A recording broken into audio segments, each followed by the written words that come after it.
Last video में हम एक चीज डिस्कस करना भूल गए थे, इस सेमी कॉलन को। ठीक है, ये सेमी कॉलन क्या कहलाता है? आपका स्टेटमेंट टर्मिनेटर।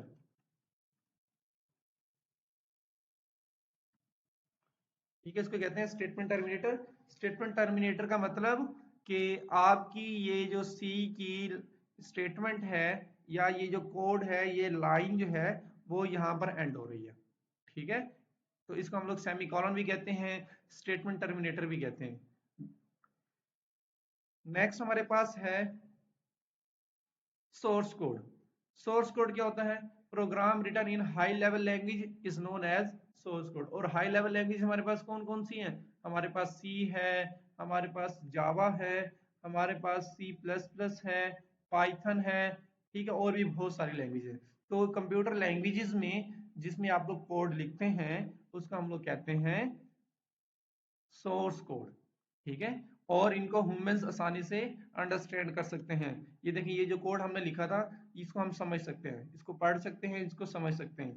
ठीक है, जबकि मशीन जो है, मशीन आपकी इस कोड को नहीं जानती, उसे नहीं पता इस आई का क्या मतलब है, एन का क्या मतलब है, सी का, वाइड का क्या मतलब है, मीन का क्या मतलब है।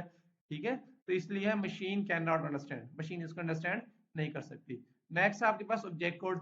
ऑब्जेक्ट कोड क्या होता है? आपका program written in low level language. Low level language कौन सी होती है आपकी? ये जो 01 की फॉर्म में होता है। ठीक है, तो इसको हम लोग कहते हैं ऑब्जेक्ट कोड।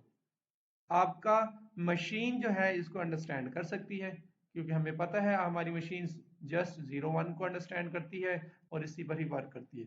तो मशीन इसको अंडरस्टैंड कर सकती है, बट ह्यूमंस जो है वो इनको अंडरस्टैंड नहीं कर सकते, इस कोड को। ठीक है, तो ये आपके पास सोर्स कोड और ऑब्जेक्ट कोड में डिफरेंस आ गया। तो ये मीन टू से, ये जो कोड आपने लिखा है ये आपका क्या है? मशीन, ये सोर्स कोड है। ये क्या है आपका? सोर्स कोड है। किस लैंग्वेज में लिखा हुआ है? सी लैंग्वेज में लिखा हुआ है। ठीक है, इसको हम पढ़ सकते हैं, hello world, print F, mean, wide.